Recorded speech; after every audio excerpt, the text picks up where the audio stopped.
Hello, my friends. Welcome to the Nope Coach podcast. I'm your host, Suzanne Culberg. This is episode 121, Giving Your Power Away.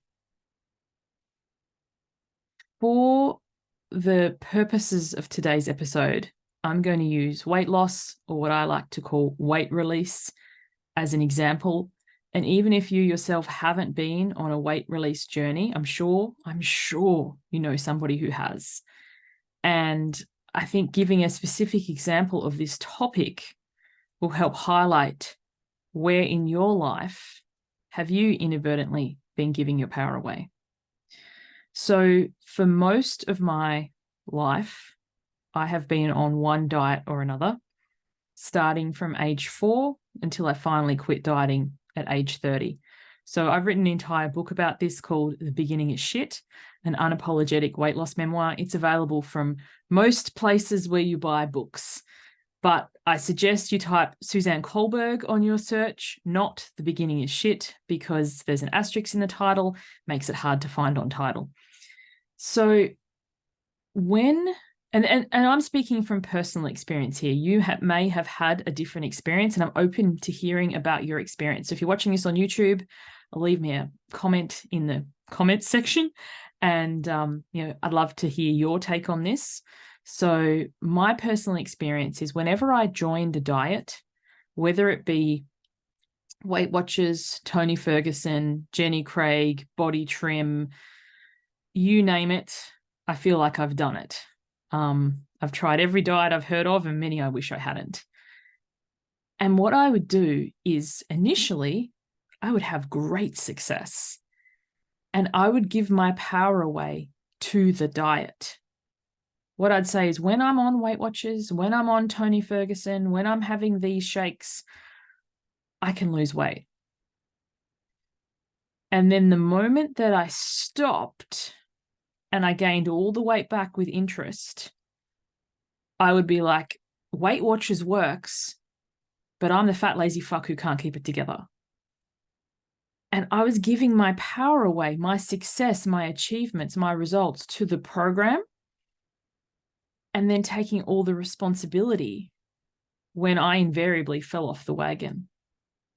And it wasn't for a long time until I began to question if this thing, program, diet, truly worked, why couldn't I stick to it? Why couldn't I stay on it? What if I was not only the fat, lazy fuck who couldn't keep my shit together, who regained the weight, but I was also the person who lost it? Because it can be really easy for us to take the blame or, assign fault to ourselves, but then give the credit away. What happens if we are not only the problem, but we are also the solution? And think about this in other areas of your life. Like I remember earlier in business, I relied heavily on Facebook groups, like posting in Facebook groups, being active in business groups to get sales, to, land my early clients, to connect with people. And I had this false dichotomy in my head that, when I posted in groups, then I got sales. So the groups were amazing, but I was just shit. And I got to a point where I realized that my business journey was mirroring my weight journey. And I was giving my power away to the groups, to the people that I was paying to participate. And then I was at fault when things weren't happening. And I'm sure there can be many other areas of our lives where we can do this. And taking our power back is also taking back our responsibility. So when things do stop working, because sometimes we can blame the program, the group, the diet, we can invert this and do it in the other way, or this thing doesn't work, or this thing doesn't work. But nothing works if you don't work. It's realizing what works for you that you will do for the long term, what is sustainable for you. whether it be with your weight or your business or whatever it is you're trying to achieve, because what is sustainable for one person may not necessarily be for another. And what is sustainable for you might change depending on your life circumstance. So before I had kids and I released weight, there was at one stage where I was going to the gym up to 4 hours a day. I was doing 2 hours of classes in the morning, 2 hours of classes in the evening. And that was sustainable prior to children. I used to get up, go to the gym, be there from 6 a.m. to 8 a.m., have a shower, have breakfast, be at work by 8:39, work through till 5, have dinner, go to the gym, be there from 6 to 8. That was, I'm not saying it's healthy, but it was sustainable. Insert children, not sustainable. Not only because I actually want to spend time with my kids, but also they didn't have a night creche or anywhere, for them to be looked after. So you may be trying things that worked for you when your life was in a whole different circumstance. If you've moved around, where you live now may not have the same things available to where you've lived before. I used to live in Singleton. Shout out to any Hunter Valley listeners. Love you guys. And there was a pole dancing studio there, which I went to and I absolutely loved. It's since closed, but I have so many fond memories from there. When I moved, the place I moved to didn't have a pole dancing studio. So that wasn't a available form of exercise at that stage in my life. So I could give my power away and say, well, because I can't do this, I can't do anything. Cross my arms like a petulant teenager and say, can't do this. Or I could use the available resources that I had and find what was available in the new space. The same as, exercising for 4 hours a day may not be sustainable, with children or even without, because the way that you achieve the goal is the way that you will stay there. If you work out for 4 hours a day and then you stop, your body composition is going to change because you're not putting the body under the same amount of stress. It's eustress, EU stress, but different than if you are not exercising. My husband used to be in the military, and when he left, he basically ate the same, but did not exercise at all and gained a significant amount of weight because he wasn't putting his body under the same amount of, it makes sense from it's clear, but sometimes we forget that. So we do something, we get onto a diet or a program, or we do something for our business, we do a challenge and we're like, I'm going to do this for however long.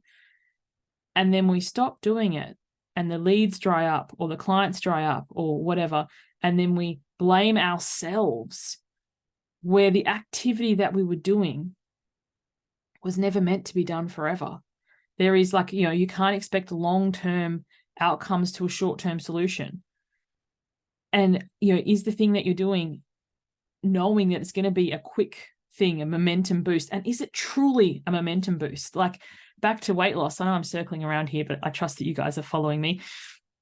If you were the number of clients I've worked with who are like, Suzanne, I want to do a quick, boot camp, or I want to do a quick wedge shred, or I want to do a shake diet to, get some kilos off, to build my momentum, to, get a quick head start. Is that truly a quick head start, or are you pouring Roundup down before you're trying to plant? Are you killing the soil that you're then trying to till and toil and tend to? Because sometimes it's the short-term gain actually hamstrings your long-term success. Whereas if you approach, from a weight release point of view, if you're actually, I'm going to look at my time available for movement and pick an activity that is sustainable and start where I am, you may get very minimal to no results in the first couple of weeks and or months, but trusting that this momentum is going to gain and this is going to become part of your everyday routine. And now this is something that you no longer do, you no longer consider not doing, the results will compound over time.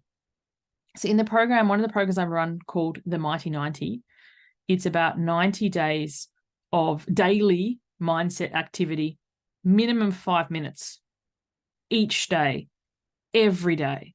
And if you miss a day, you start again from day 1. And the aim is to get to day 90. And what I love is the number of people who start the program kind of grumble either loudly or in their heads. What's the point of this? This is some hippie woo shit. Oh, I don't know what I've got myself into. Suze doesn't know what she's talking about. And then when we get to, say, day 50 or 60, they then start to see the magic unfolding because they've stuck at it for, 60 days, 2 months. And then from there, how quickly that compounds and the momentum builds because they stuck with it. They didn't give their power away. They weren't after a quick win. They weren't spraying everything in Roundup to give themselves a quick boost of motivation, which actually ends up costing them in the long term. I'm trying to think of, you might do something to your car to give it a quick burst so it can go really fast, but then you burn out your clutch or your gears or your engine and then you can't go anywhere. And we do that to our bodies and we do that to our businesses so often when we inadvertently give our power away and then say this thing, this program, this diet, this person works, but I suck. And it's like, are you trying to apply a quick hit as a long-term strategy and then getting down on yourself? Like, are you giving your power away? Where in your life are you giving your power away and how can you reclaim that? So I hope that you've enjoyed this episode. If you're not yet on my email list, head over to my website, suzanneculberg.com, click on the newsletters, sign on up. I would love to drop into your inbox and, have some more of these thoughts that you can ponder. And my newsletter, if you're not on it already, you might be nascent eye rolling and going, yeah, this is just a plug for her email list. It is unique content. It's stuff that I don't share anywhere else. And I'd love for you to join it. And when you do join, the first email that you get from me, I really encourage that you reply to that one. Thanks for listening. Hope to see you on the next one. Bye for now.